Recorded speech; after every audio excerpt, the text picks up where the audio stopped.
There we are. Good. So we got to reading 3. Let me just enlarge it a bit.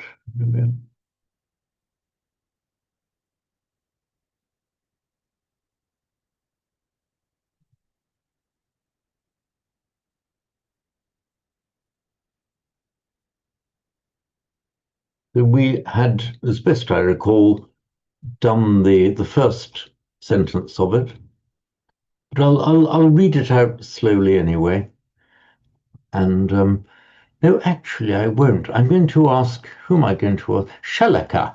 Would you like just to? I'll read out this first line first, and then if you can come in after me and read it.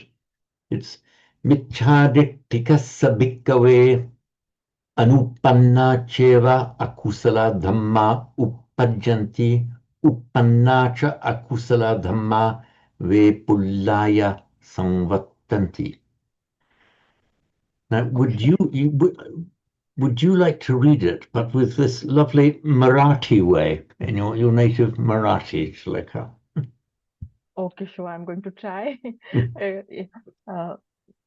Michha ditthikastha bhikkave anupanya cheva akusala dhamma uppajjanti uppanya cha akusala dhamma vepullaya samvattanti. Okay, very good. Thank you, Shalika. So I noticed that you were saying uppanya. It's uppanna. It's not a nya, it's a na. Oh, okay. Oh, yeah. Yeah. This is from, it's nothing to do with panya, Sanskrit pradnya, meaning wisdom. It's from the root pad. Oh, am I correct in thinking, if just looking at the Sanskrit jna, as in jnana, knowledge, for example, in Marathi, do you pronounce it as a jna? How does Correct, that's how we pronounce it. Okay, fine. Yeah. I think that you are the Marathi speakers are the only ones, I think, in northern India who still pronounce it in that Sanskrit way. Because as you know, in Hindi, they'd say gyan, for example, the g sound. How do they say it in Gujarati? Do you know? Gujarati, I think Gujarati also say gyan. I'm not sure, but I think they say gyan as well. Okay, like the Hindi speakers. Yes. So anyway, you will be happy to know Marathi, Shalika, that the Marathi speakers are the only ones I know of who retain the authentic old Sanskrit pronunciation of that ñ sound. Yes, that's great. So we analyzed this verse last time, this line last time. Are there any queries arising out of it?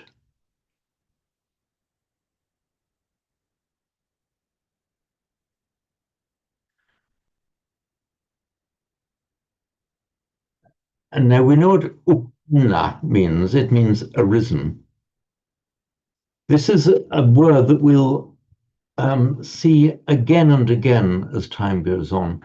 We have it as upada, as in paticca samuppada, often translated as conditioned co-production or conditioned co-arising.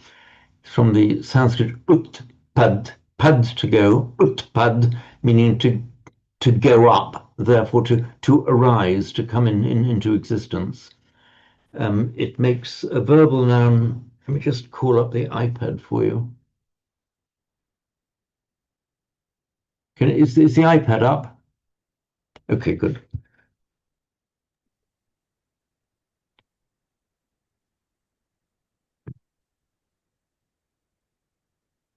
So it's the root bad, which is one of the verbs meaning to go. You don't often see it without a prefix. Normally, you see it with the prefix very frequently in Sanskrit, utpad, to arise. and it makes in Sanskrit utpada, which in Pali, by regular mutation, becomes uppada. So the uppada means the arising of something, literally the upgoing, coming into existence. It makes its past participle. Normally, you make a past participle by adding a ta to the root, but this one, there's quite a large group that add a na to the root. So that's why we get gone is padna, which becomes by sandhi, internal sandhi, panna. So padna becomes panna. So in Sanskrit, that which is arisen is utpanna, and in Pali, uppanna.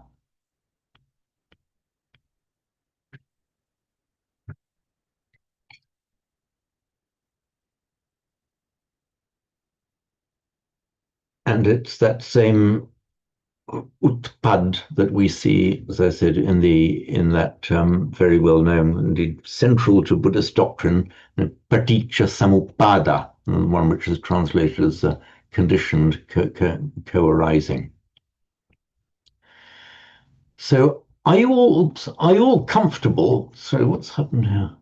Are you all comfortable with why utpad in Pali uppad means to arise, literally to upgo, to upgo? And if something is not arisen, it is, you put the negating prefix, so you get uppanna, you put the negating prefix a in front of it. But because it begins with a vowel, it's not aupanna, but anupanna, which is exactly what we do in English. Well, via Greek, of course, you have the negating particle a, as in tomos means cutting, atomos, which we have then in English, just means uncuttable, indivisible. And we have, for example, orexi in Greek, meaning an appetite, and anorexia means lack or not having an appetite, which is the original meaning of that word. Incidentally, this a, which varies to un before a vowel, we get from that same origin our English negating prefix un. So when we say something is un, I mean it's not something, it's from exactly that same linguistic origin.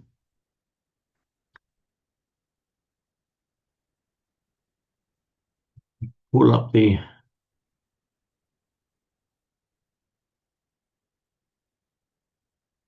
so michadittikassa. We have the ditti, a view in the sense of an opinion, the way you see things, just as in English, a view means primarily seeing, and then by extension, an opinion or a way of looking at things. So the michaditti, opposite of sammaditthi, the michaditti is wrong view or false view. Michadittika, if you're false viewic, a person who has a false view. And then this is the genitive or dative, michadittikassa, for one who has a wrong view, for a person of wrong view. Anupanna akusala dhamma upajjanti. Akusala dhamma, so unskillful states of mind, we could say in this case. Anupanna, unarisen or not yet arisen, unskillful states of mind, upajjanti. And upannacha akusala dhamma, and arisen, unskillful, mind states. What am I doing here? Oops. There we are. Vepullaya samvattanti.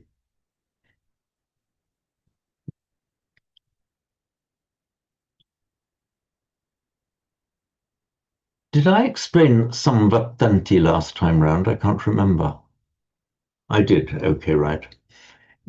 It's the one that's directly cognate with the Latin convert. Remember, the Sanskrit and Pali some prefix is directly cognate with the Latin con, vattati, Sanskrit vartate, Latin vert. So the words have diverged. So samvartate in Sanskrit, and convert in Latin, they come from the common linguistic origin, but their meanings have diverged slightly, but not totally. So samvattati actually means to be conducive towards. To convert means if you convert somebody to your point of view, a religious conversion, you're turning somebody towards you, turning so as to bring him with you. And so that's one of the meanings. The other is, of course, converting one thing into another. But the original meaning is to turn somebody so as to come with you. In Sanskrit, it means to be conducive, to lead you with it.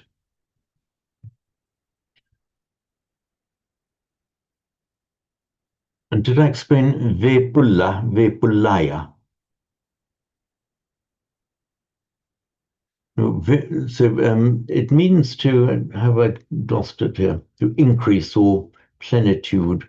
So pulla actually, in Sanskrit and Pali, pulla on its own means full.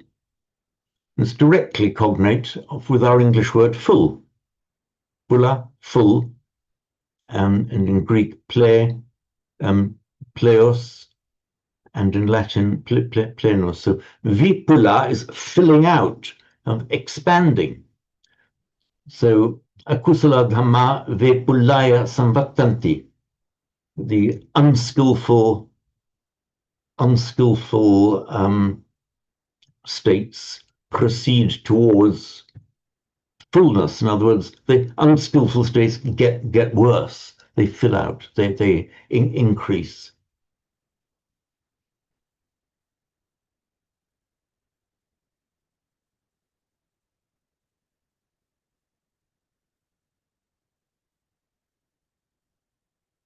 So, can anyone remind me where we actually got to in this second sentence of it, the one beginning Naham Bhikkhave? I should make. I'm constantly forgetting things. I'm forgetting to make my note where we got. Have you all forgotten as well?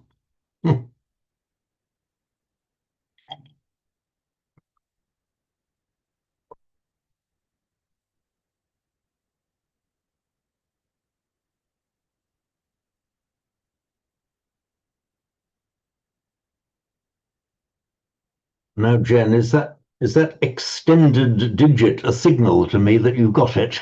No, it was that I was looking, Right. and I don't think we got to this one. I think the last notes I have from our previous reading were about Anupana.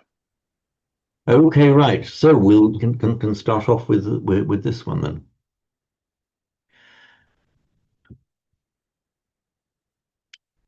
So I'll read it.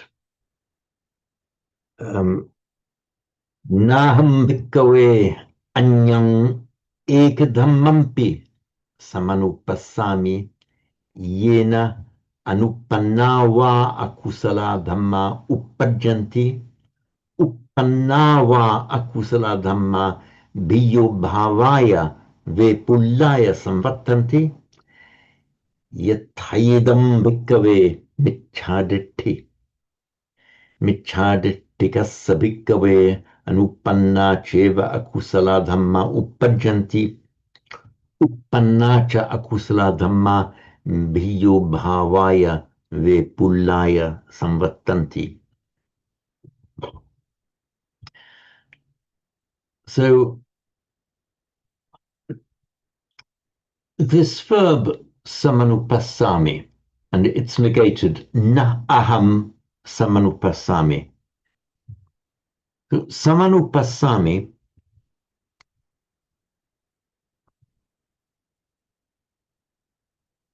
Passami means I see. Passati, he sees. He, she, it sees.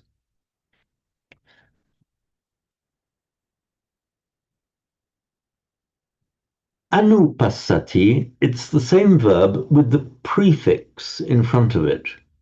So, and the prefix anu often has the meaning, well, usually has the meaning of something like along or following in accordance with. Often it has the meaning of an orderly sequence of doing things.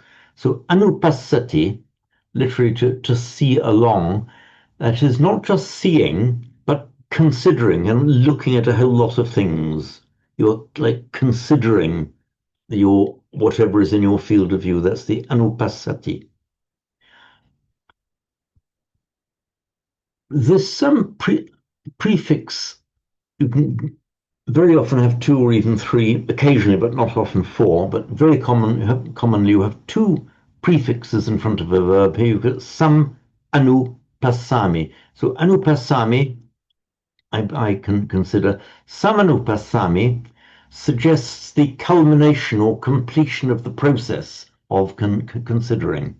And the culmination of the process of considering is, of course, reaching a conclusion about something. So you could put it here as I do not discern or detect, I do not conclude, come to a view after considering something. So I do not conclude, I do not come to the final view that there is anyam eka dhammampi, the p even anyam eka dhamma, literally another one thing, another single thing, another single phenomenon. So na aham samanupassami, I do not conclude. I do not, it's kind of see, but see by way of considering and conclusion. So I do not conclude that there is, O monks, bhikkhave, anyameka dhammampi, another single phenomenon or thing, yena, by which, anupanava akusala dhamma upajjanti, we have the upajjanti, they arise, whereby we've got the va there where I'm highlighting it, the va, and va means either or, whereby the first va then is either, whereby either unarisen, unskillful states arise, upanava akusala dhamma, or unskillful states, upanna already arisen, Bhiyo bhavaya vepulaya samvattanti, go to the increase. How about translated bhiyo bhava? Yeah, in increase and expansion. Yatayadam bhikkhave micchaditti. As this, O monks, or just as, O monks, yatayadam is like a fixed phrase. I see nothing that is so conducive to the arising of unskillful states, yatayadam as micchaditti, false view, wrong views.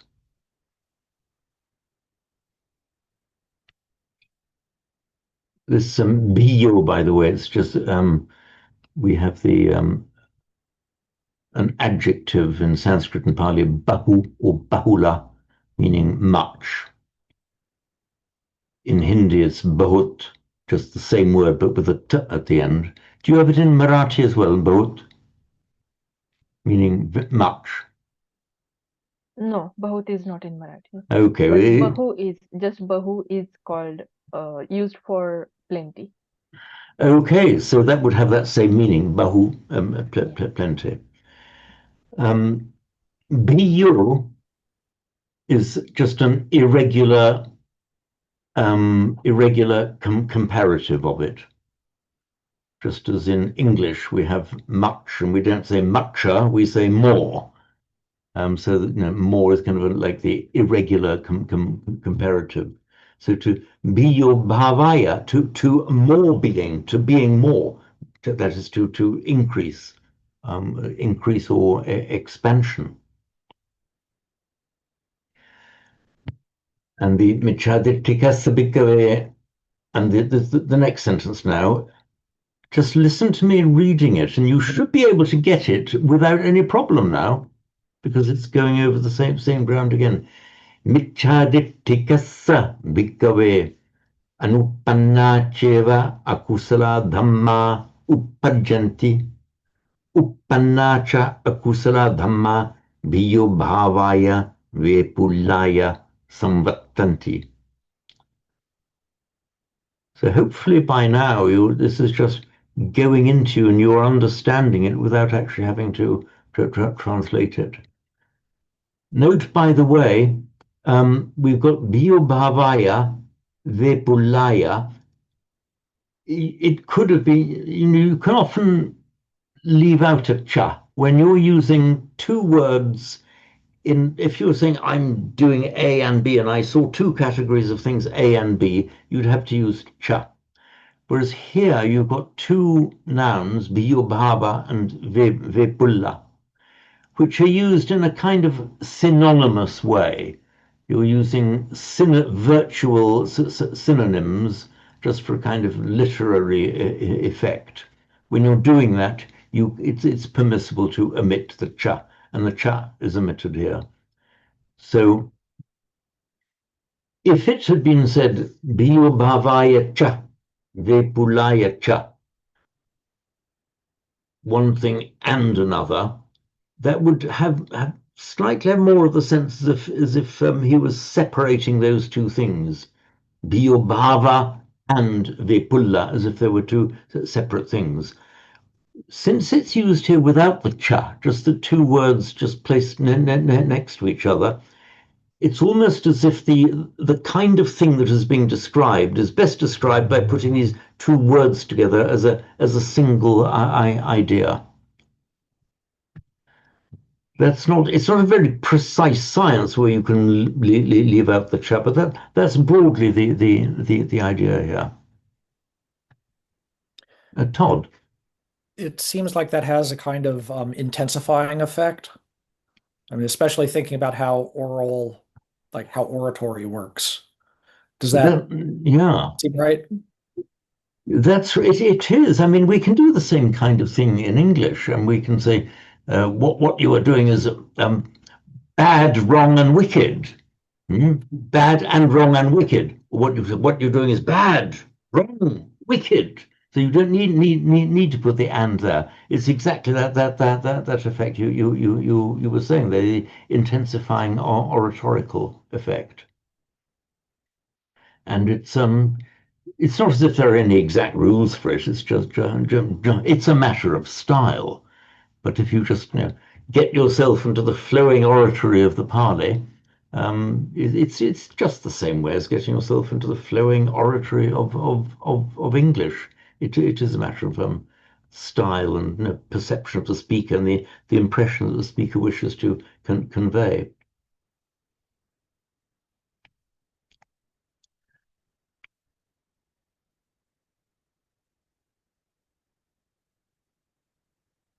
So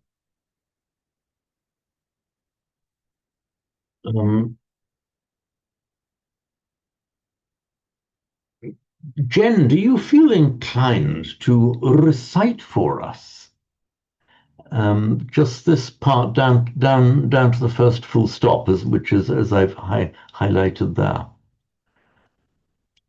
Yes. Good. I will try. Of course, and as you were very good at doing anyway, with your chanting, with particular attention to the longs and the shorts and the light syllables and the heavy syllables. Naham bhikkhave anam ekadaman. Sorry, I'm going to pause it. It's anyam. Anyam.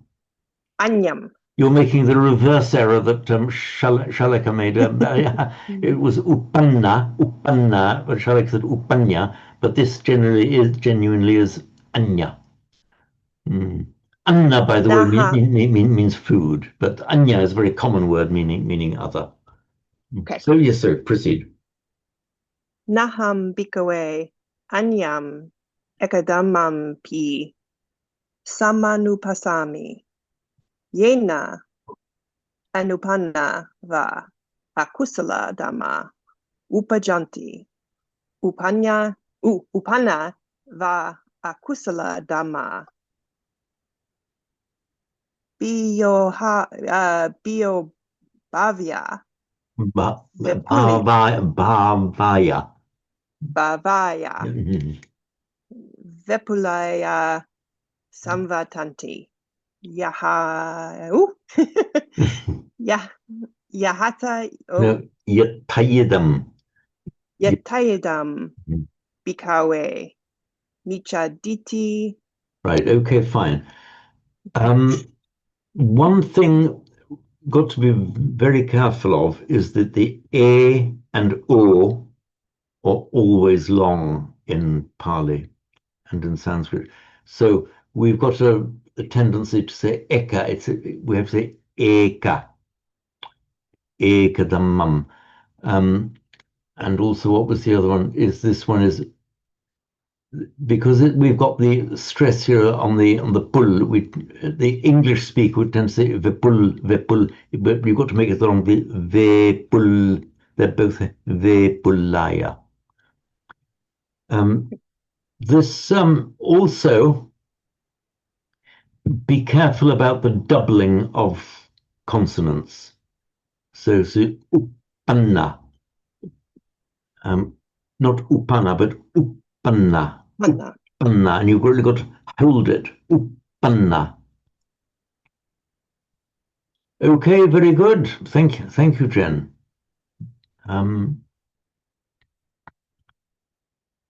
Would you like to read that line out, Todd? There's some same one. Also, one other thing, Jen. That first you slightly short is naham bhikkhave. Okay, Todd, over to you. Okay. Naham bhikkhave anyang ekadamang pi samanupasami yena apnupana va akusala dhamma upajjanti upanna va akusala dhamma biyo bhavaya vipulaya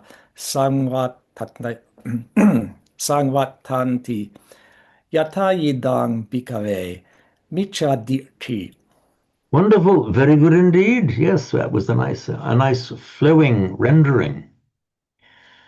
So the second part of the sentence is essentially saying the other thing, but the other way around. Michadittikassa bhikkhave anupannacheva akusala dhamma uppajjanti uppannacha akusala dhamma bhiyo bhavaya vepullaya samvattanti. So again, exactly the same meaning, expressed the other way around. Oh, back to a point I just made about the A and the O always being long or long by nature. In Sanskrit, that is an inviolable rule. Their A and O are always long, whatever follows them. In Pali, they are always long unless followed by a doubled consonant or a consonant cluster, when they're kind of forced to be short, because Pali generally doesn't like a long vowel before a consonant cluster. So, for example, look at that word me, to me, yena, by which, me yena, ve pulla. They're all long there because nothing is preventing them being long.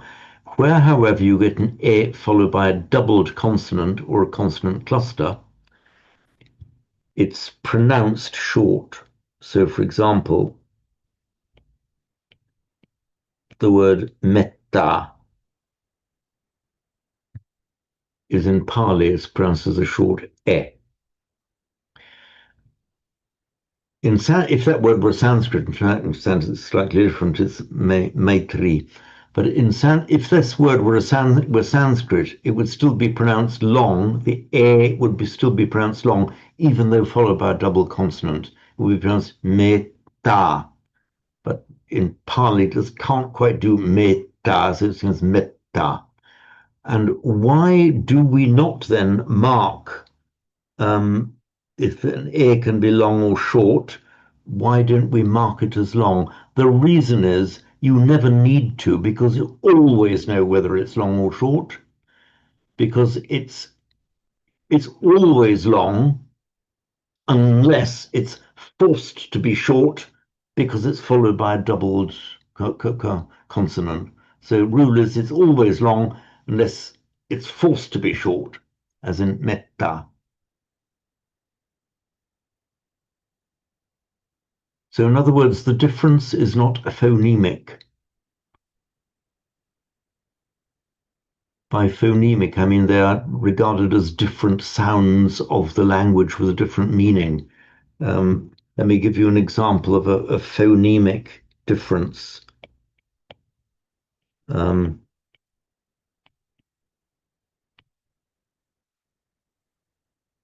words bala, strength, and bala, which can mean either a child, a youngster, or a fool. There's a phonemic difference between them. There is, because there's, the difference in sound makes a difference in meaning. But there is never any occasion in Pali where the difference between e and e makes a difference in meaning. They're what's known among linguists as being in complementary distribution.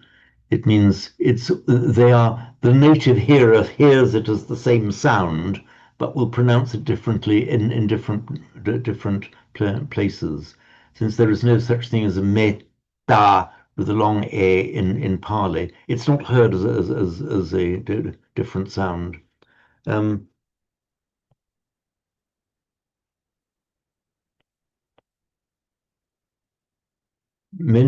just writing the English word here, leaf, you see. Now ask an Englishman to pronounce leaf backwards, and he'll say, well, feel. Oh, makes a different word, doesn't it? Feel.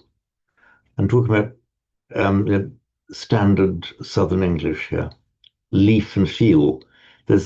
But most Englishmen are not aware that there are two entirely different L's there, the L and the L, the light L and the dark L, because there's no phonemic difference there. There are no English words where the meaning is changed depending on whether it's a L or a L sound. Because at the end of a word, the L is always pronounced as a L. Among the Scots, you always pronounce it as the dark L, a leaf, a L. The L always comes out as a L in Scottish, and equally, it always comes out as a light L in Irish. Feel, not feel, but feel. So the difference is not phonemic. Unlike, for example, Russian, where stal and stal are two entirely different words. There's a phonemic difference. Stal, stood, and stal, meaning steel, as in the metal steel. So the point I'm making here is that the e and the e, there's no significant difference between it cannot change the meaning of a word. Its position in the word will make it one or the other. Sometimes at the end of these rants, I was wondering whether anyone has understood what I've said. Todd, please.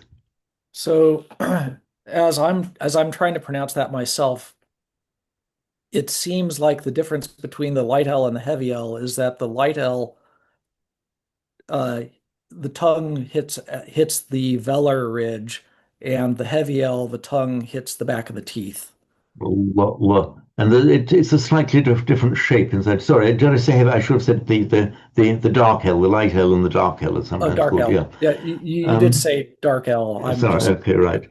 Um, yeah, I think that's right. I mean, I think the Americans tend to pronounce everything with the dark L, just rather like the Scots. Do you? feel little, That would be a feel dark. No, so feel yeah, lark. Yeah, maybe how do you say it, little or little? little. Okay, that's a light L. In Scotland, Duncan, let's have the expert on the pronunciation of Scotland. Would you say little with a L? Say little in a Scottish accent. Little. You've disappointed me. That came out a little bit too English. Okay. Anyway, I think you get my point. So in English we'd say feel, and then the Scots would say feel, the Americans say feel, so with a distinct dark L at the end. Whereas the Irish would tend to say feel, even though it comes at the end, feel. Hmm? But it doesn't make any difference to the meaning of the word because it's a phonetic difference, not a phonemic difference. The different people pronounce it in different ways, but they don't treat it as different sounds. Unlike, as I said, Russian, where the L and the L are different sounds and they give different meanings to a word. And the classic example, stal, he stood, and stal, steel. And the only point here really is that the A and the E is not a phonemic difference. It can never make a difference to the meaning of the word. It's always long A unless it's compelled to be short by a doubled consonant following with our metta example.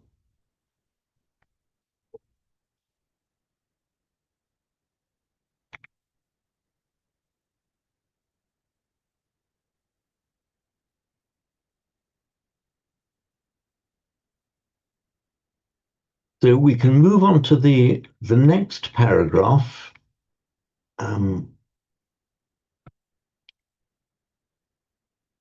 Okay, this one. Naham bhikkhave anyamekadhammampi samanupassami yena anupannava kusala dhamma uppajjanti uppannava kusala dhamma bhiyo bhavaya vepullaya samvattanti yathayedam bhikkhave sammaditthi. This is saying now exactly the same as the previous, but reversing it for miccha, wrong view, and samma, right view. Sammadittika sabikave anupanna cheva kusala dhamma uppajjanti uppannacha kusala dhamma biyo bhavaya vepullaya samvattanti. So I don't think we need to go through this in detail, with the exception, because the only difference is miccha and samma. Samma, again, it's a doctrinally central word in Buddhism. It's the one that's often translated as right, as in the Noble Eightfold Path. We've got samma ditthi, samma kamma, all the samma often translated in a right view, samma jiva, right livelihood, and all of them beginning with samma.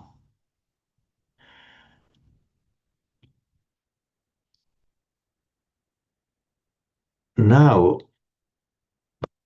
the translation right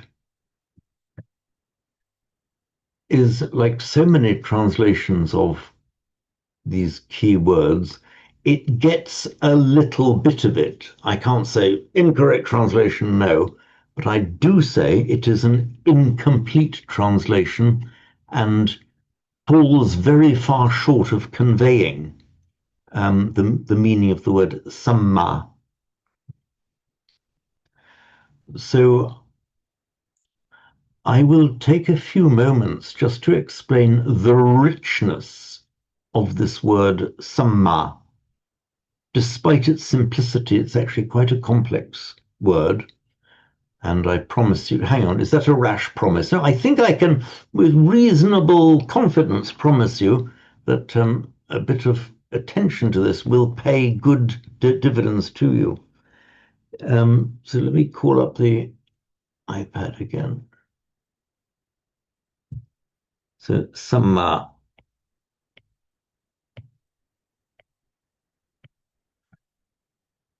In Sanskrit, the word is samyak.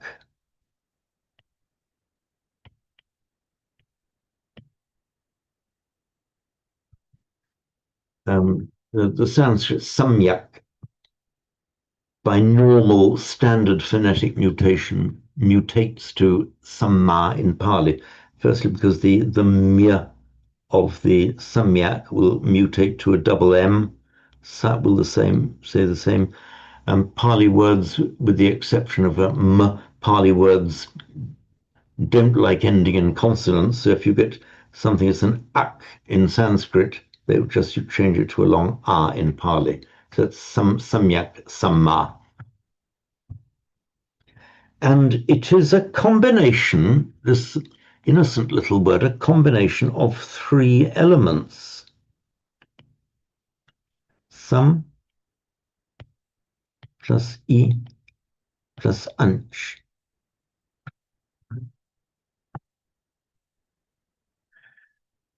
It's the sum that we've had. It's one that's cognate with the Latin co and con, meaning with, together. The root I, meaning to go.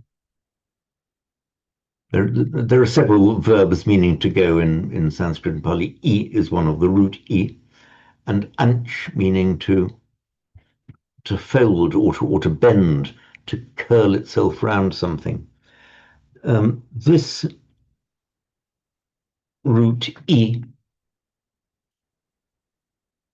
is exactly the same as the root I in Latin, from which we get the verb ire, to go. Looking at the Latin now. Ex ire, to go out. From the verb to go, we get the third person ending T. So it in Latin means he or it goes. So this word has come into English as exit, literally he, she, or it goes out. It's a verb in Latin, though it can be a verb or a noun in English. Head for the exit as a noun. But the I in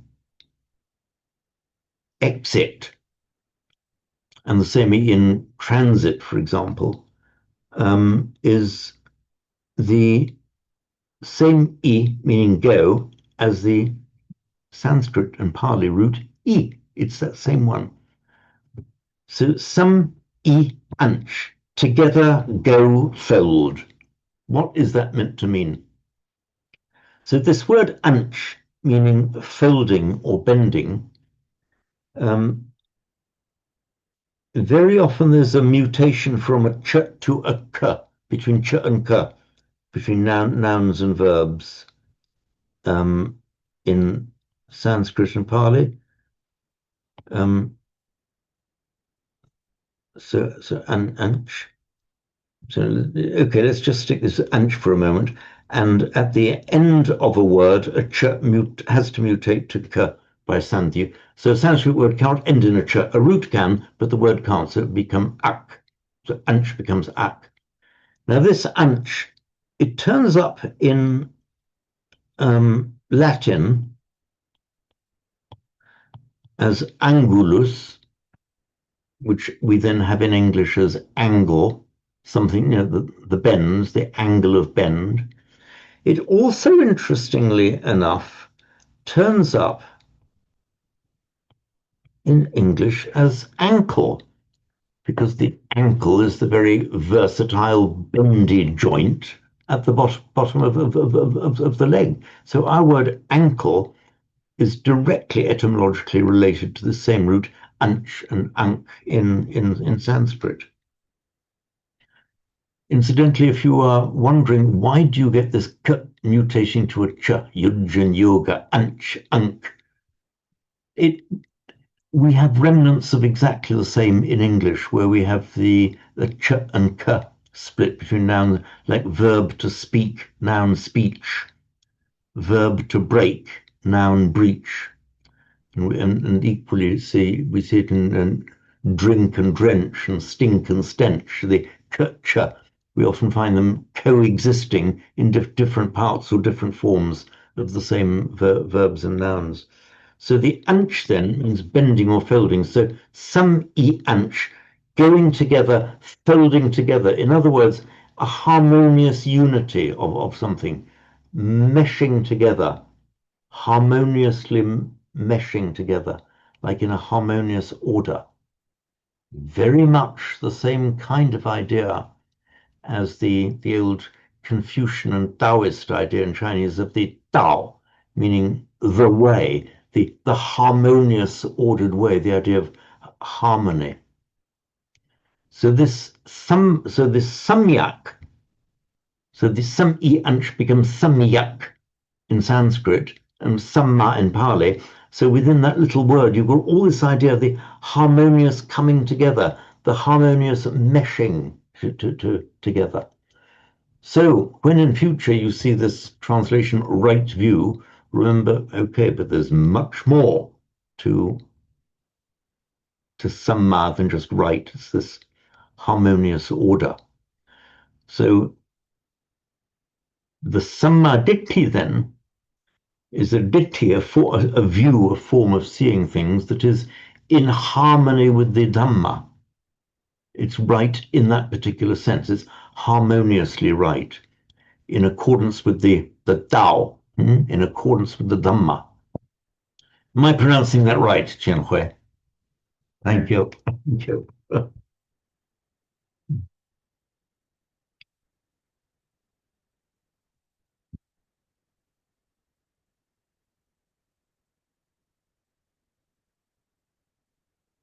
So,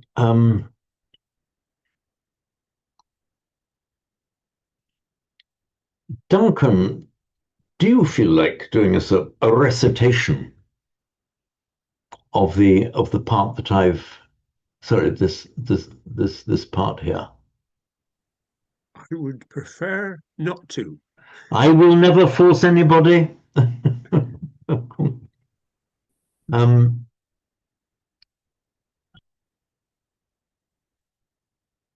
Do we have a volunteer to do a recitation?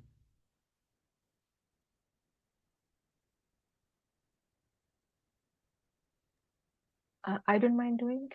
Okay, then, Shalaka, please do. Naham bhikkave anyam ekadhammampi samanupassami yena anupannava kusala dhamma uppajjanti uppannava kusala dhamma bhiyo bhavaya vepullaya samvattanti yatha idam bhikkave sammaditthi. Sammaditthi. Okay. Okay, so we'll stop there. Thank you very much. And you notice there how, of course, Shalaka does it naturally as a native Marathi speaker. Marathi is a direct descendant of Sanskrit and the Prakrits. That, for example, all of the doubled consonants were pronounced distinctly double. Even the y, which sometimes is a bit difficult for English people to do. Bu. Just pronounce that again in the way you did Bu Bhavaya. Sure. Bhiyo bhavaya. You're right. You hear that distinct doubling of the Bu Bhavaya. And then the same is said in the second part, starting with Sammadittikassa, which Chen Hui, you will read out for us. Yes, I know you love it really, and you feel so good when you've done it.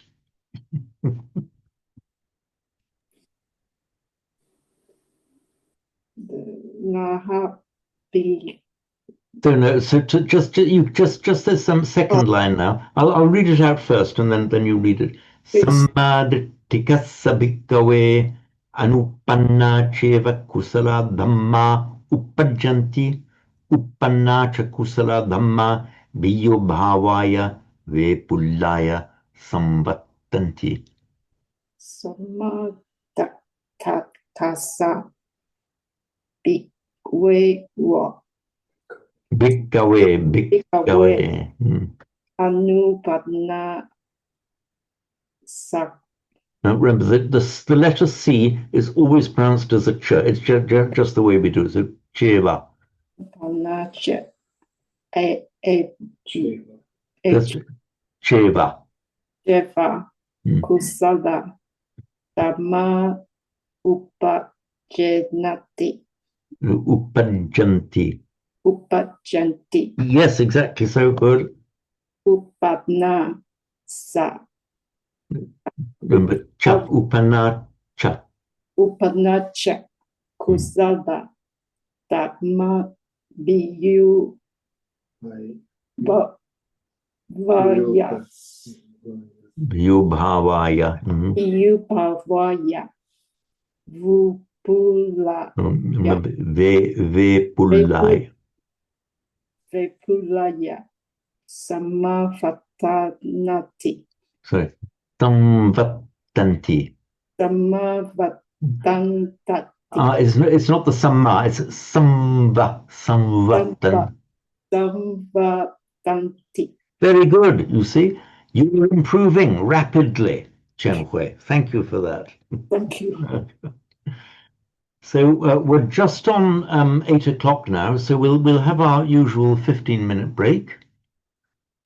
And I will Pause the recording. Thank you, Jen. Thank you, Jen. Pause the recording. Okay, I'm pausing now, and I'll see you then. I'll see you in 15 minutes time. Thanks. James? Yes. James, tomorrow I have to go to one Kathina festival very early, so I wanted to log off now. Okay, fine. We're sorry to see you go, but of course we fully understand. Okay, I'll just check this on YouTube. Thank you so much. Okay, thank you then, Shalaka. Thank you. Goodbye then. Goodbye. Bye.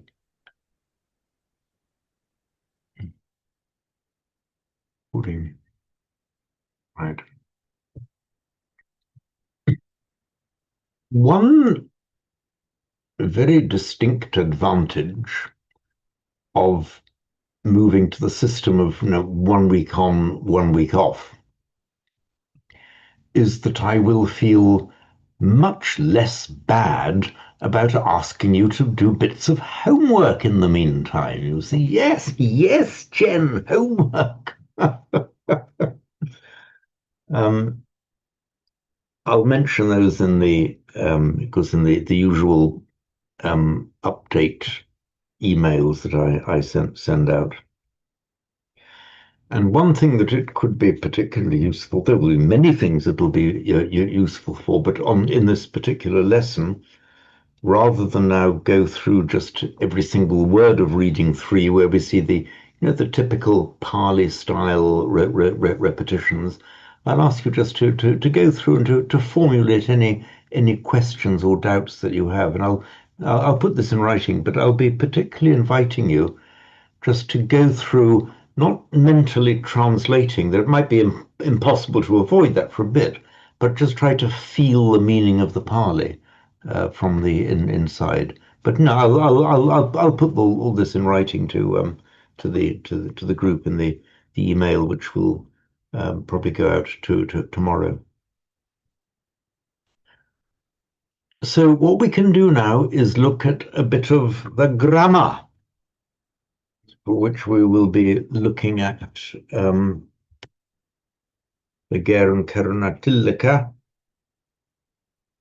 And we've got to the section on Sandhi at the top of page 5.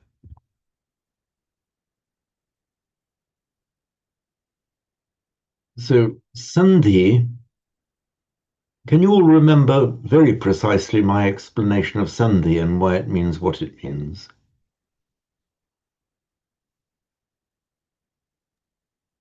No. Okay. I will explain it. Let me call up the iPad again. The It's the root D. Oops. Sorry, the root da. The root is da.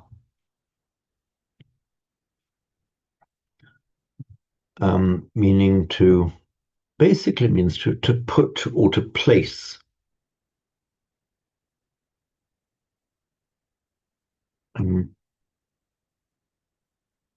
Where the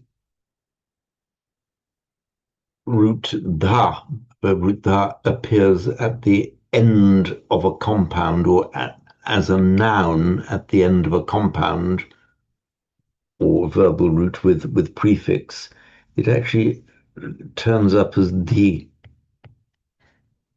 It's the same word, it just mutates its spell da to the. So to put together, we've got our thumb or sun, which is our Latin con, sandha, to put together. And the verbal noun is sandhi, putting together.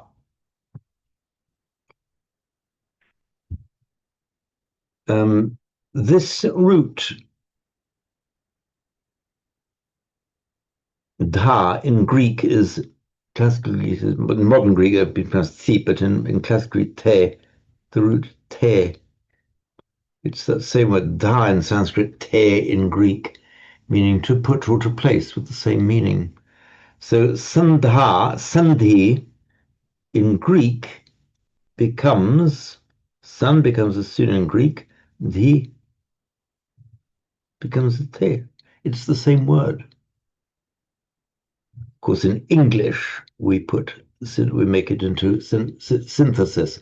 So sandhi and synthesis are etymologically the same word. A synthesis means a putting together.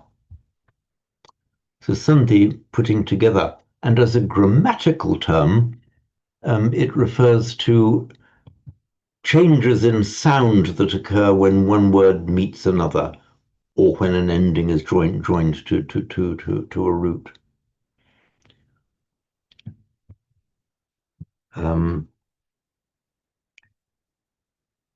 We see one example of sandhi. You have internal sandhi and external sandhi. Internal sandhi is when you can make a word of different elements and some changes occur within that word. External sandhi is when one word meets another separate word and there are certain sound changes. Quite complex rules in Sanskrit. They're actually much simpler in Pali. And as I mentioned, yes, I remember mentioning this when Chen Hui was here. We do have, for example, examples of what linguists call tone sandhi in Chinese. Do you remember me talking about that, Chen Hui?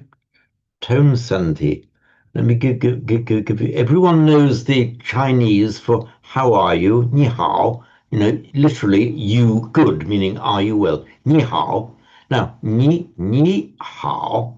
Now, if you pronounce, you would not say ni on its own. You'd say ni. It's a third tone word. Di san shang. Is that correct? Okay. So ni. I'll write it in Roman script. Ni, you. Hao, also a third tone, good. But when you put those words together one after the other, you get sandhi, a tone sandhi. Because in Chinese, when you get a third tone followed by a third tone, the first one becomes second tone. So ni hao becomes actually ni hao. So the change is forced because you can never get ni hao. It sounds wrong in Chinese. The sanshang has to change to the ershang. The third tone changes to a second tone, the ni hao. This is an example of sandhi in Chinese. And you get similar examples of sandhi in all sorts of languages. In Sanskrit, it is quite complex, but very orderly and regular, as you'd expect with Sanskrit. In Pali, you get a fair amount of it. I made quite an error when I started learning Sanskrit. I tried to master the rules of Sandhi all at once. I became very discouraged. I gave up for a bit. I said a couple of rude words about it, and nobody, I won't say what they are, but said, "Oh bother!" But then I realized I was trying to learn it all at once is just, it overburdens the brain. Just be aware that these sound changes occur. They're normally quite logical and regular. And if you look at them, they occur because it's how the speech naturally flows.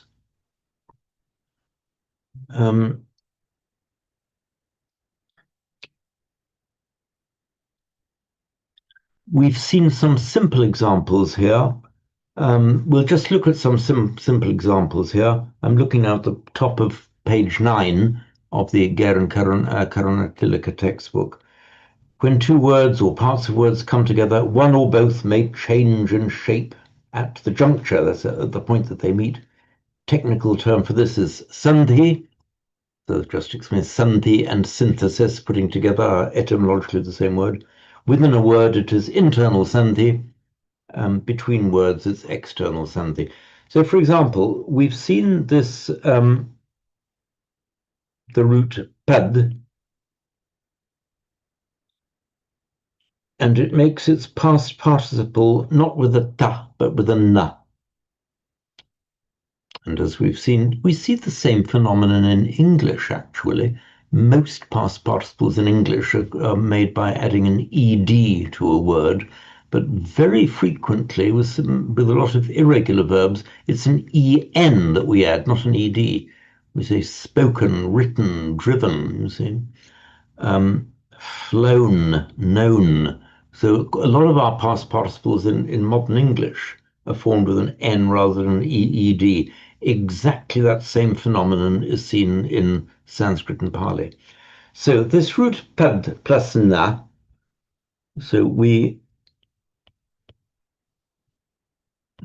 padna, gone. When I write an asterisk, by the way, that means I'm deliberately writing a form that does not exist. Just by way of illustration. So padna is an incorrect form. By internal sandhi, the d and the n merge to panna. That's how we get utpanna in Sanskrit, uppanna in Pali. That's just one example of sandhi. So don't, unless you're feeling very, very brave, don't try and master all the rules at once. Just be aware of them and learn them as we go along. Another very common form of sandhi is vowels. One word ends in a vowel, the following word begins in a vowel. They will often merge. For example, in the reading we had naham, naham.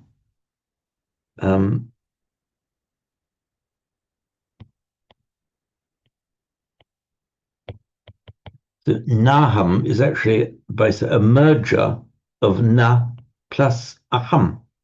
So on their own, these words are na and aham, both with short ah.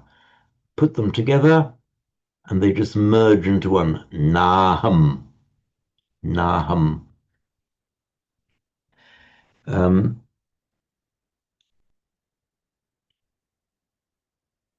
And na plus atti. Atti means is. So na atti would become natti. The vowel would not lengthen there because Pali tends not to like a long vowel before a doubled consonant. So it would be natti. No, they wouldn't say it in Pali, just shortens to natti. Unlike Sanskrit, the na ati is na plus asti in Sanskrit. Now, Sanskrit is quite happy with long vowels followed by consonant clusters. So na asti, not is, which is not, becomes actually nasty in Sanskrit, nasty. So these are just examples of Sandhi. And you'll see it's not because people have invented difficult and perverse rules. This is how the language naturally flows. You can see how a speaker saying naham becomes naham, naati nati. It's a natural colloquial way of doing it. It helps speech flow. In fact, all of the rules of Sandhi, some of them might look a little bit weird, but all of the rules of Sandhi are ultimately traceable back to how it comes out in flowing speech.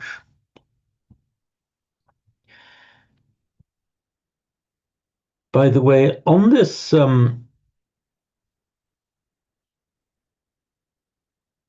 question of verbal nouns and prefixes, we have sandha, to put together, adha, with the meaning of towards, to bring towards yourself, to put towards yourself.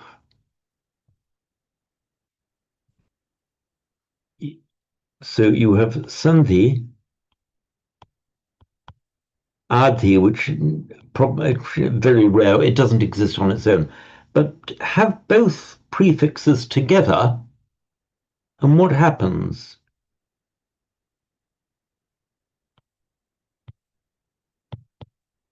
Samadhi. So what is samadhi? We're all familiar with the word. It's the state of the concentrated mind. You can mime the meaning of that word.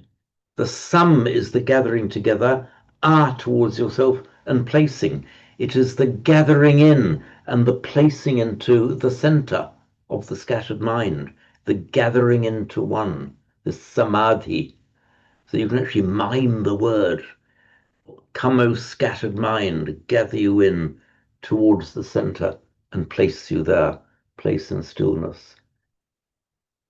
So a lot of these words that have this what we think is some kind of esoteric significance, very many of them are quite physical words, really physical words. Nibbana, for example, nirvana in Sanskrit, nibbana in Pali, just means blowing out. And it started off as a very homely word. The nibbana of a candle is just the blowing out of a candle. And then it means just as you can extinguish a candle, blow out a lamp, blow out a candle. Equally, it's when the defilements are extinguished. It's nothing to do with the extinction of a person. It's the extinction of everything that prevents buddhi, enlightenment, arising. The extinction of lobha, dosa, moha, of desire, ill will, and hatred and delusion. So it's just the blowing out of those things, and the imagery is the homely imagery of blowing out a lamp.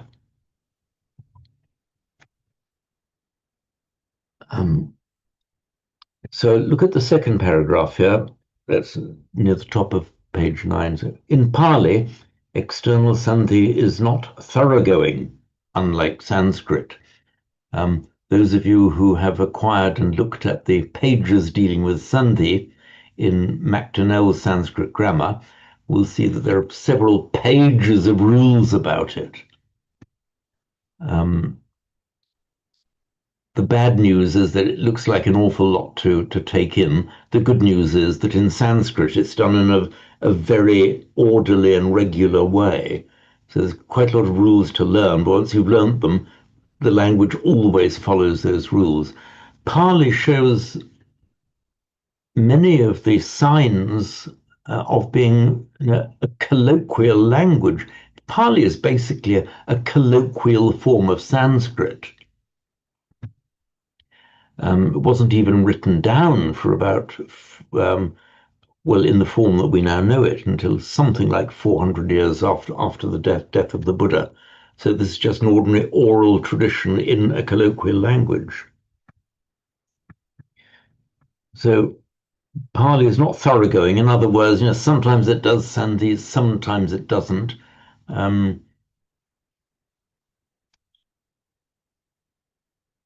You don't need to learn a lot of rules, just recognize it when it happens. Once you get used to seeing it, it'll actually become pretty easy to recognize.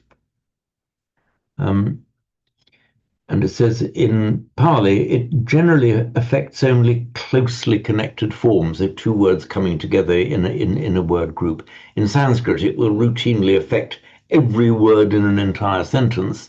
If it's got to change by sandhi to join to the next word, it will in Sanskrit. In Pali, very often it won't. You can leave a gap. So it generally affects only closely connected forms, often specific, frequently used combinations. So we'll just look at a few of the sandhi effects. Looking now to paragraph 5.1. We have cha plus eva. Well, you can see how colloquially cha eva would come out as cheva. And the next example given in the book is nati becoming nati, which I've just explained to you. That's the one that in Sanskrit would be nasti. Just do the next paragraph. We'll go down to paragraph 6. So when two similar vowels come together, the result may be a long vowel rather than the loss of the first. Like na'aham becomes naham. Similarly, when the quotation marker iti is added, a preceding vowel lengthens. That is a rule. Going to learn that well now because you will be seeing it the entire time. That iti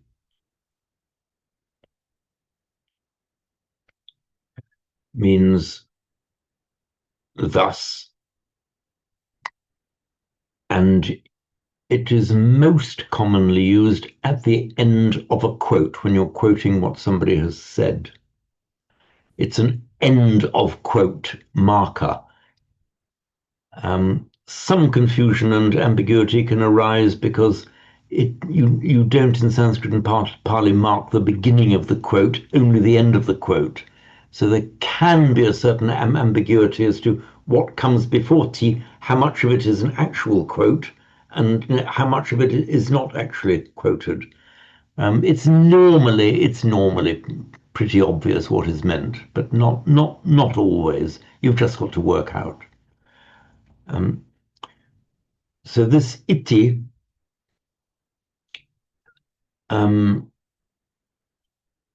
normally just is shortened to ti in Pali, and that's how very many of our chants end in a ti. A ti marks the end of quote, not end of what's said in this context, but end of chant, end of the bit of chanting that I'm doing. Nahi gabbaseyam punareti ti at the end of the Karaniya Metta Sutta. Note importantly that a short vowel immediately before the end of quote ti is always lengthened. Looking at the punar again, eti goes is just the last words of the Karaniya Metta Sutta. So punar eti ti, end quote. But you remember we chant in the Karaniya Metta Sutta, punaretiti. That's just a standard, this word on its own is eti, with a short e. Standard rule, final vowel always lengthens before the t. It doesn't have any grammatical significance. The lengthening of the vowel is purely a phonetic significance. Hopefully that will resolve any puzzlement you might ever feel about if one goes, he, she, it goes is eti. Why is it etiti? Just a standard rule. It just does. Let's just read this then. When two similar vowels come together, the result may be a long vowel rather than loss of the first. Yes, we've just dealt with that. Na'aham, naham. Similarly, when the quotation marker iti is added, a preceding vowel lengthens and the e in parentheses is lost. Such vowel lengthenings are resulting from sandhi are marked in the text by the circumflex rather than a macron. What that means is this. If you have, for example, na aham,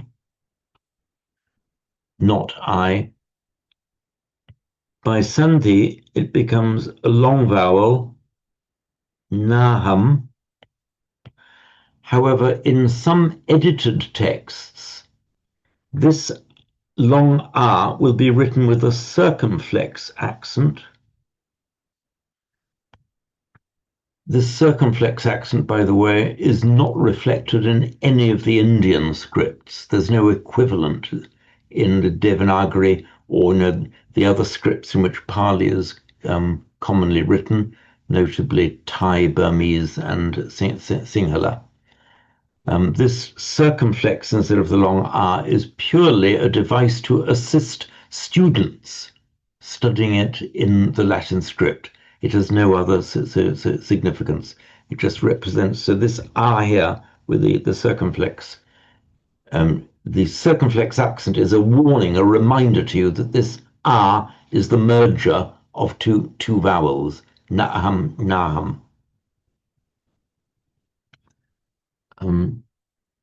So this represents no pronunciation difference, correct? It's purely a reading aid for the students.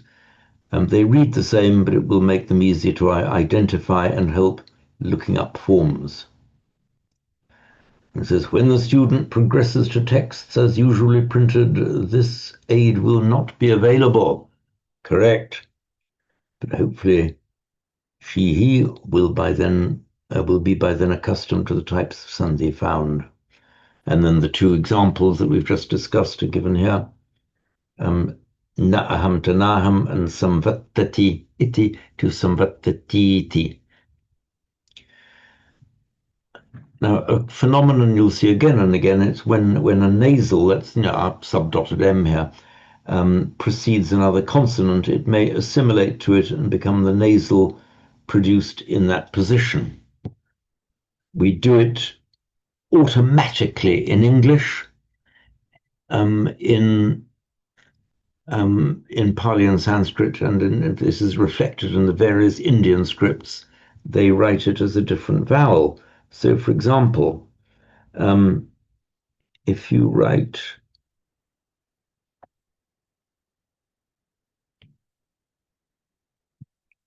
I'm writing English now, by the way. The word sin, sin, right? Now, put a K on the end.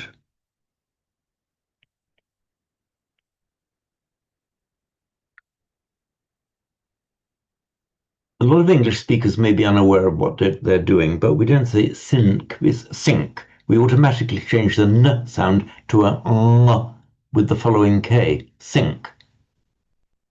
If we were writing this word sink in one of the Indian scripts, or indeed Romanized Sanskrit and Pali, we'd put a dot above it because that represents the M sound, sink.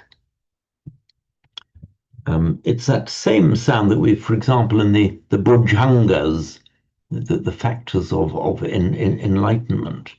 It's the anga and the anga that's written in that way.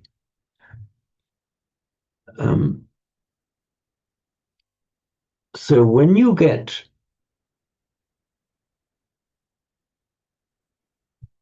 a word like satyam,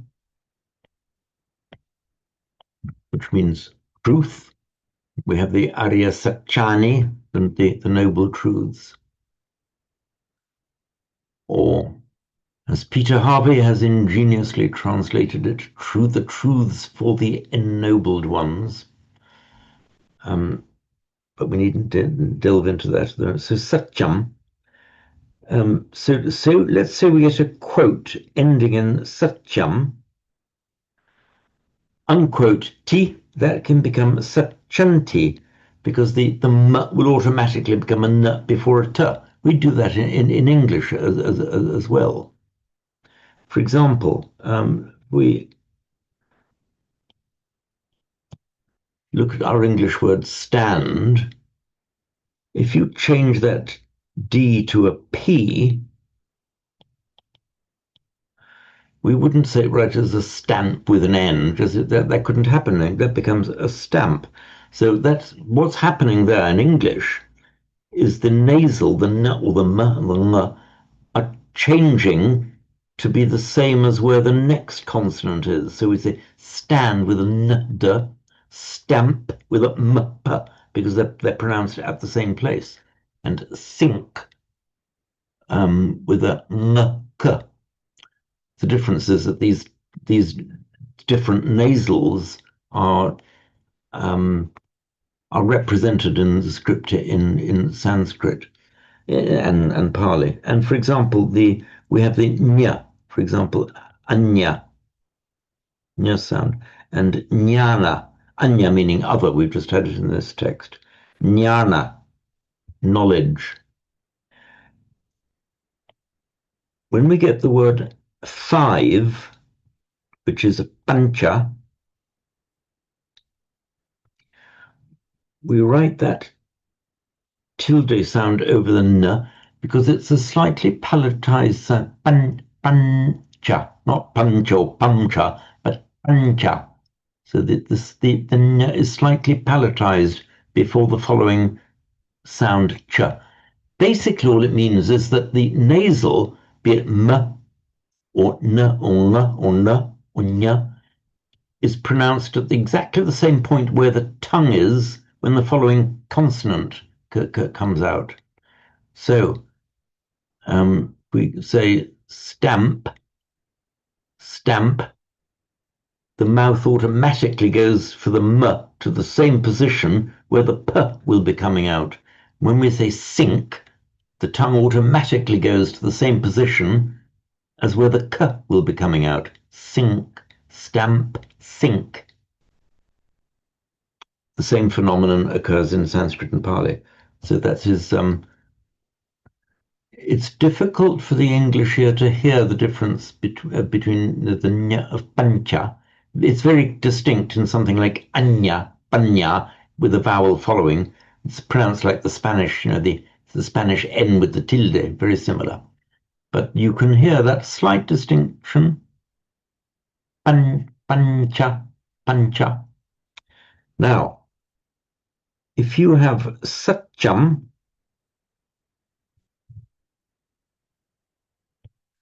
I know this can get a little bit boring, but we've got to do it. We've got to go through it.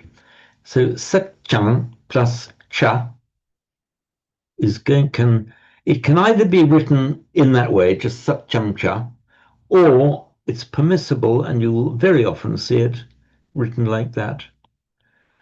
So the final nasal alters its position both in pronunciation and in writing for the following cha, satyancha. In fact, if you write it in this way with the nasal and cha, the subdotted m plus cha, it would still be pronounced satyancha. Both forms of writing are equally correct, but you'd always pronounce it satyancha. So you'd always apply the sandhi in speaking. And I hope that you'll see there's nothing kind of illogical here. It's all the natural movement of the mouth. Just from the difference in sin and sink. The tongue naturally places itself to pronounce the l before a k because it's natural for it to do that. And that's known as the assimilation. It says here when a nasal precedes another consonant, it may assimilate to it and become the nasal produced in that position.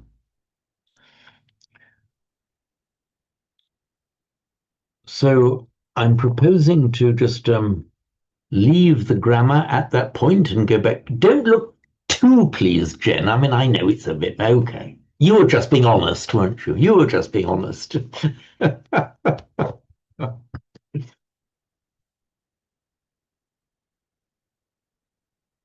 So were there any queries arising out of that? And if you don't have any now, of course, you're always free to raise them at the next session when we're doing grammar.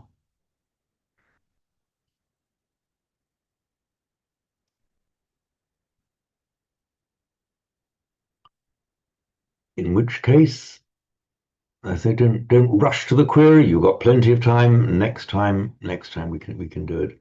So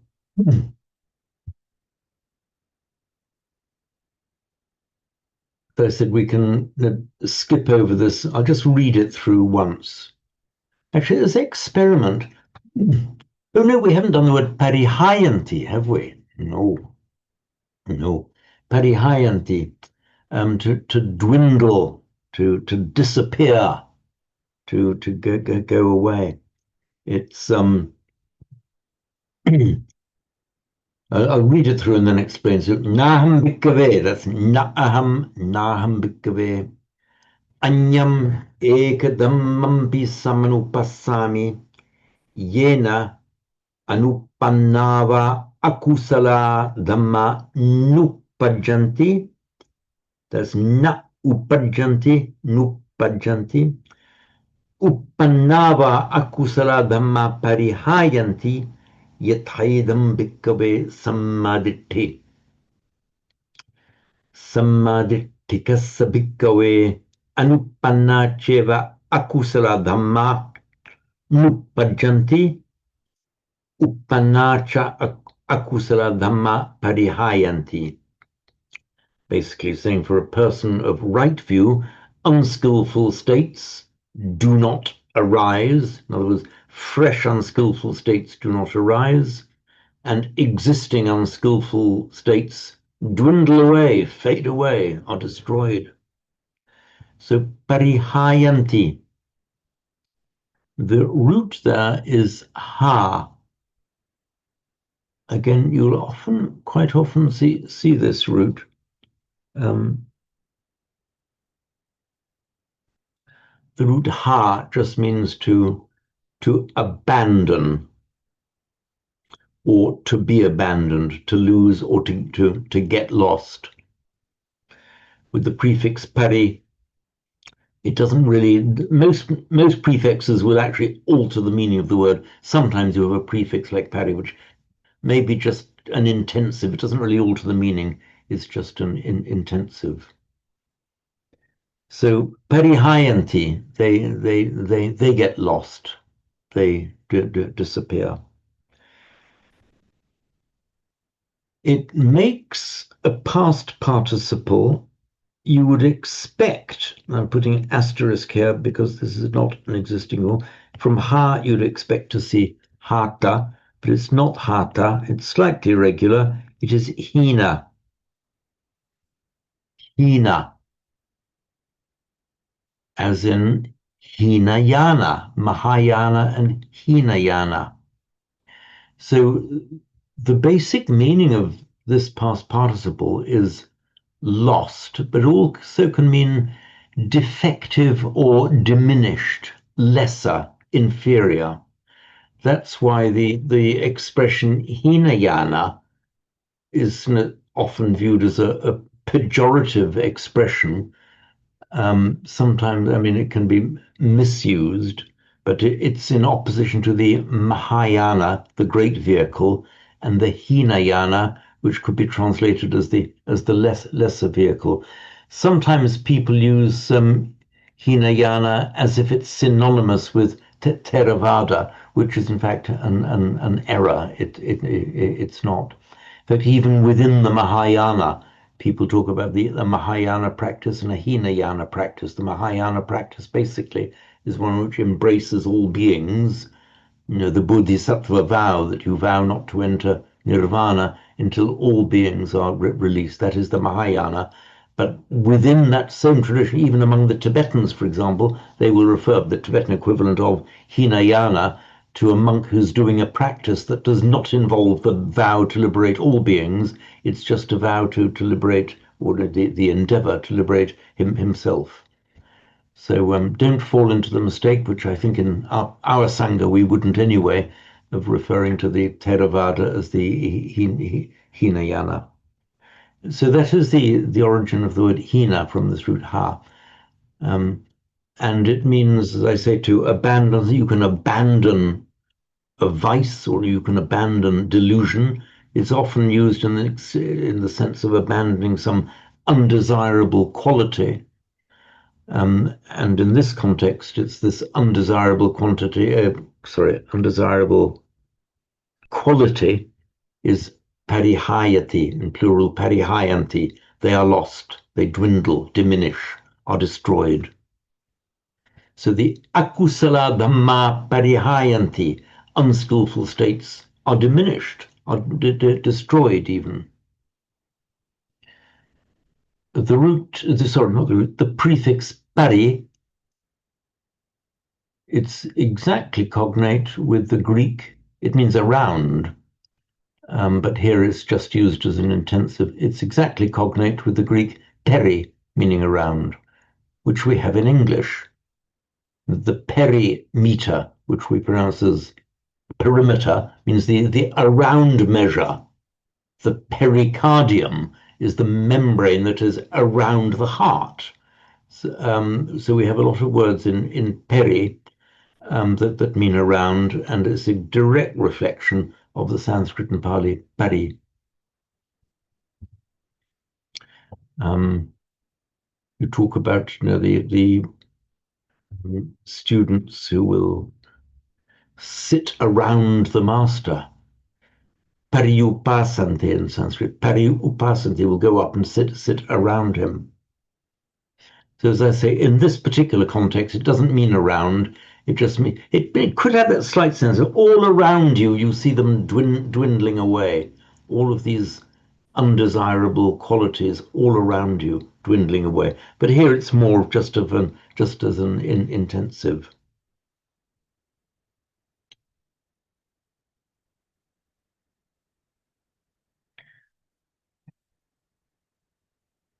So before we move on to reading 4, do we have any? I'll read it through slowly once and try to follow it now as I'm reading it in Pali, not translating in your minds, but just understanding as is. Naham bhikkhave anyam ekadhammampi samanupasami yena anupannava akusala dhamma nupajjanti. That's na upajjanti. Uppannava akusala dhamma parihayanti yathayedam bhikkhave sammaditthi sammaditthikassa bhikkhave anuppannacheva akusala dhamma nupajjanti uppannacha akusala dhamma parihayanti. And just those last words, uppannacha akusala dhamma, the arisen unskillful dhammas, in this context meaning states of mind, states of spirit. Parihayanti, dwindle away. Uppannacha akusala dhamma parihayanti.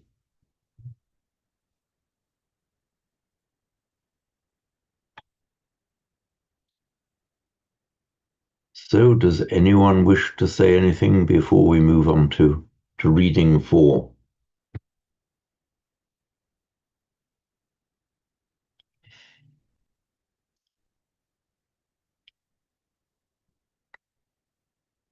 So we can proceed. So bhikkhu, and that's just the nominative form. You'll know the word bhikshu, bhikkhu. It's bhikshu.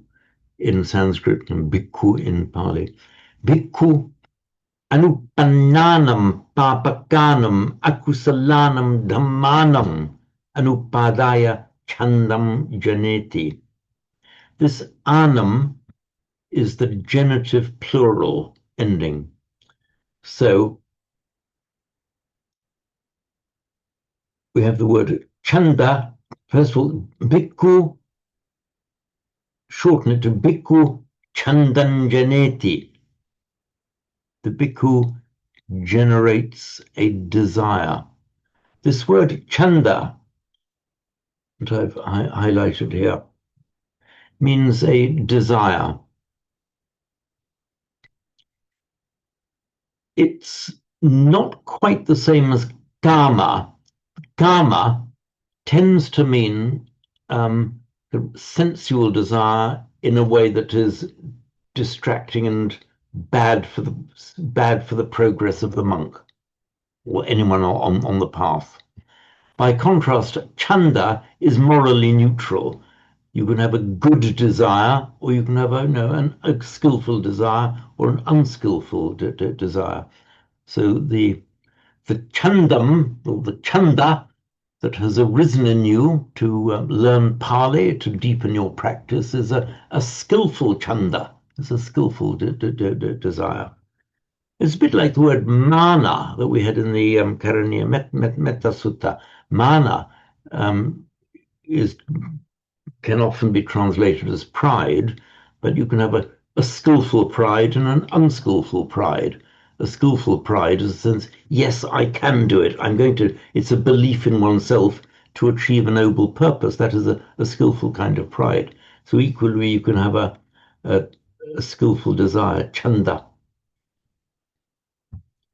Janeti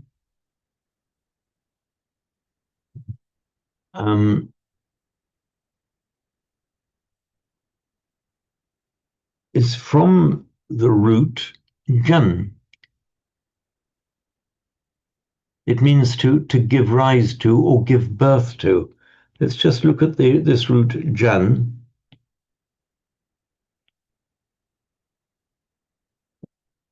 It is the same jan that comes into Greek, for example, as gen. In Greek, genesis, which we pronounce in English as Genesis. It means the birth. And then also in Genesis, in the Bible, for example, the Genesis, the birth of the known world is the arising. It's also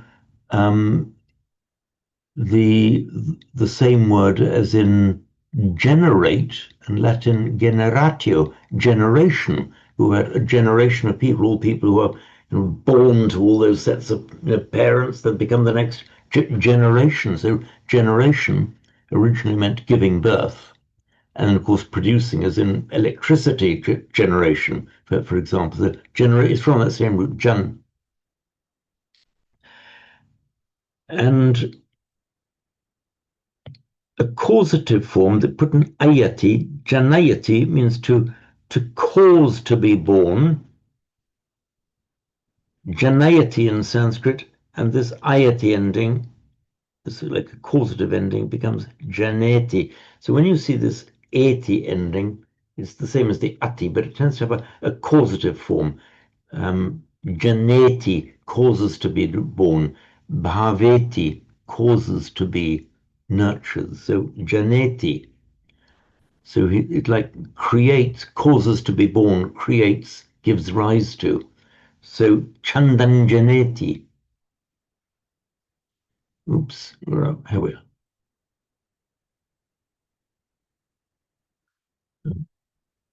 So he generates a desire.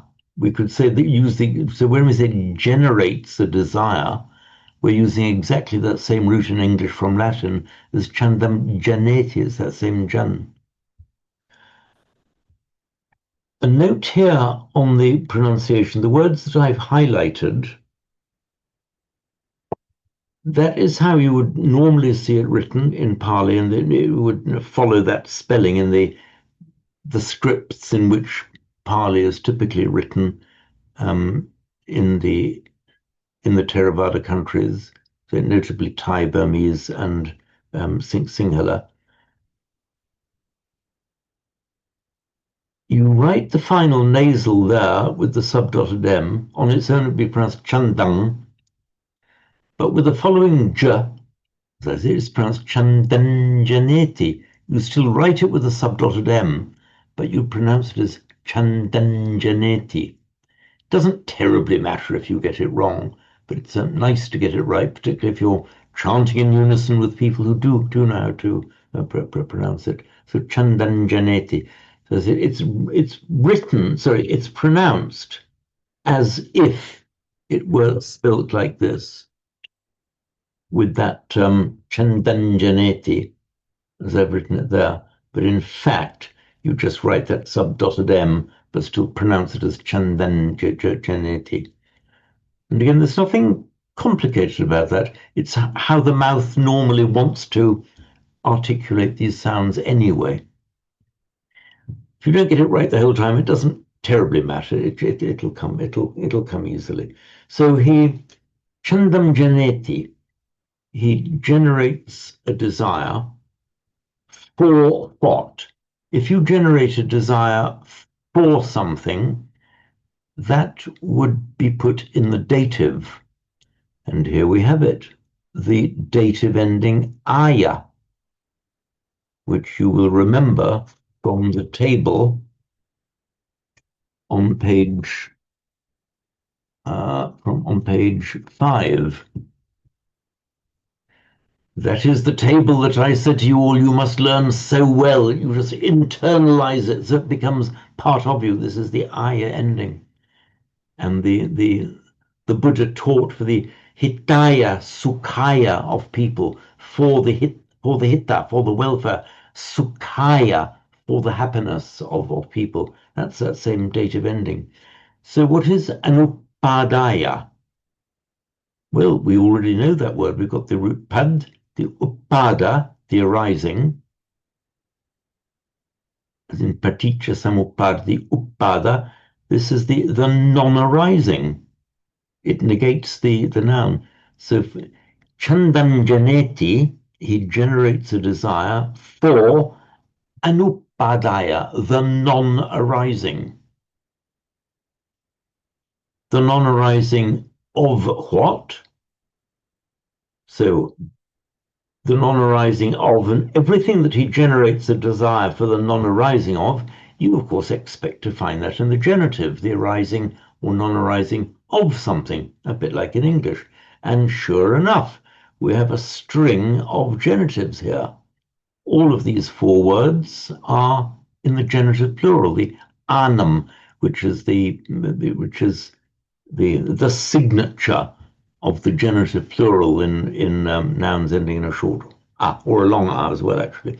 So the anum, anum, anum, anum, all genitive plurals. So the non-arising dhammanam of, in this case, let's translate it as states. The non-arising of dhammanam of certain states.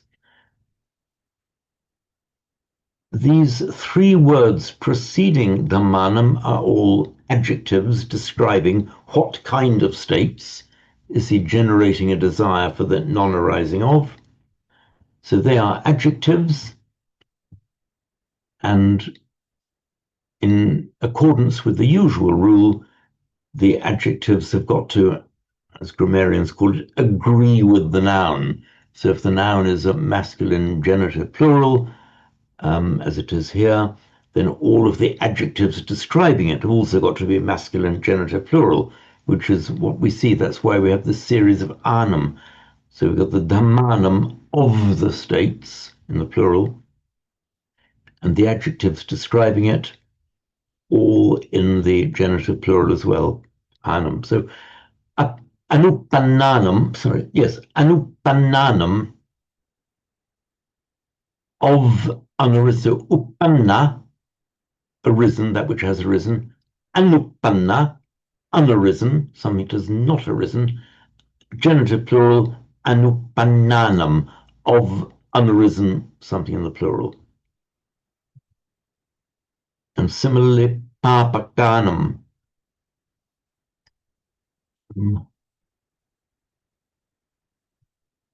The word pa is sometimes translated as sin, but that's a slightly dodgy translation, because if we use the word sin in modern English, it's got the overtones of what sin means in Christianity.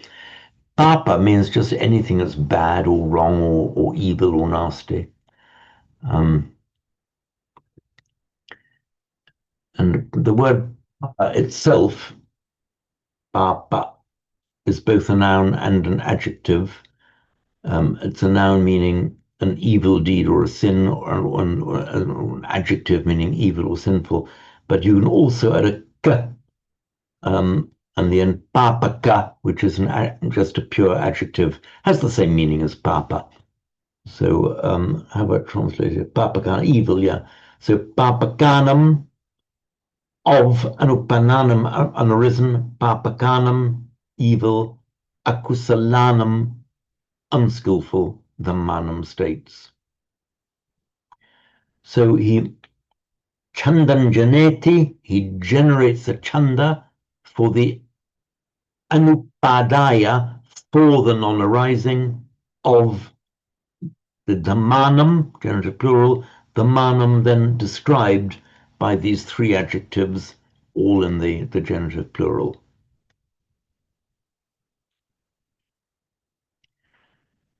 Do we have clarity as bright as day on all of this so far?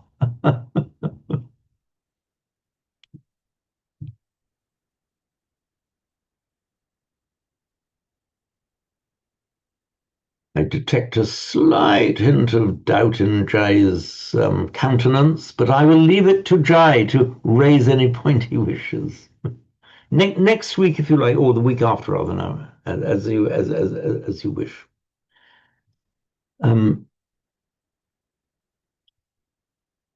Vayamati viryam arabhati chittam paganhati padahati. So vayamati means strives, makes an effort. How have I lost it? Strives, makes an effort, yeah. Viryam arabhati, he arouses energy. Chittam paganhati, he applies the chitta, applies his mind. Padahati is another word meaning strive. This vayamati, I will describe this word to you.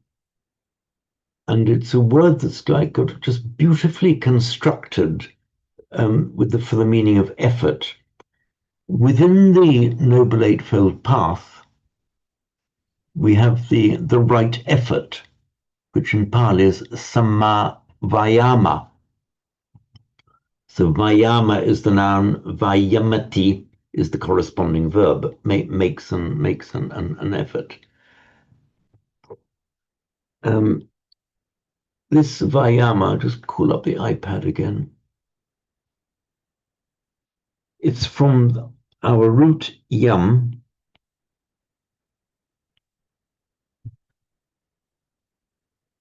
which makes the verbal noun yama, and it's the root meaning to apply force.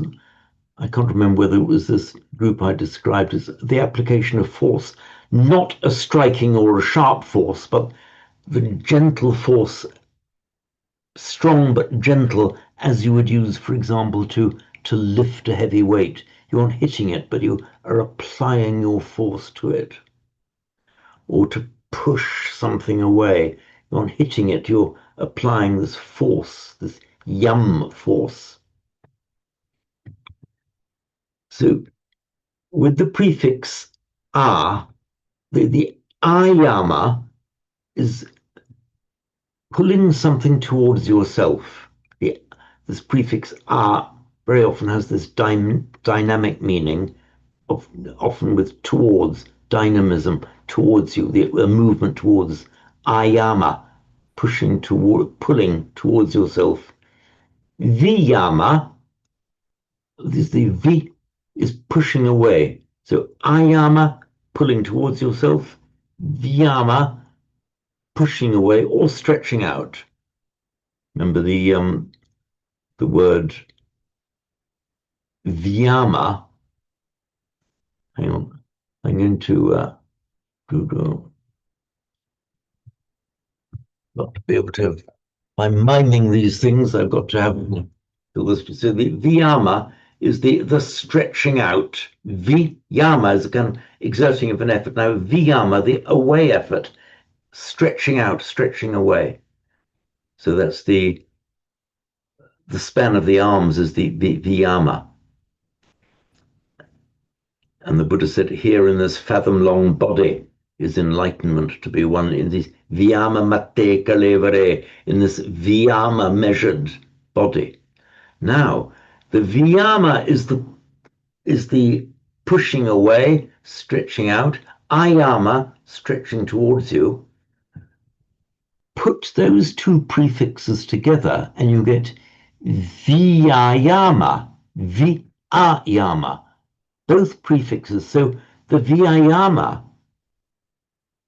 which is often translated as effort, it's the tug of war. It's the dynamic pulling and pushing. So the effort there, it's as if it's very physical imagery. It's the dynamic tension between the striver and what he's striving for or striving against unskillful states. So there's this tug of war imagery, viyama, all summed up in this one word. The away towards pulling. It is this tug of war imagery. So our typical translation of effort kind of gets it. Yeah, roughly, if you have to have a one-word translation, that's probably it. But it doesn't get the full richness of the Pali. In fact, the English word effort, from the Latin exfortiare, means pushing out strength. It's something, the shape of the Latin word itself is the exfortiare, pushing out strength. It doesn't capture the idea of this tug of war, this dynamic tension. So when in the Eightfold Path we are exhorted to practice right effort, we have this imagery here of this dynamic struggle going on with whatever it is that we're dealing with. So this brings us to 9:16, UK time anyway.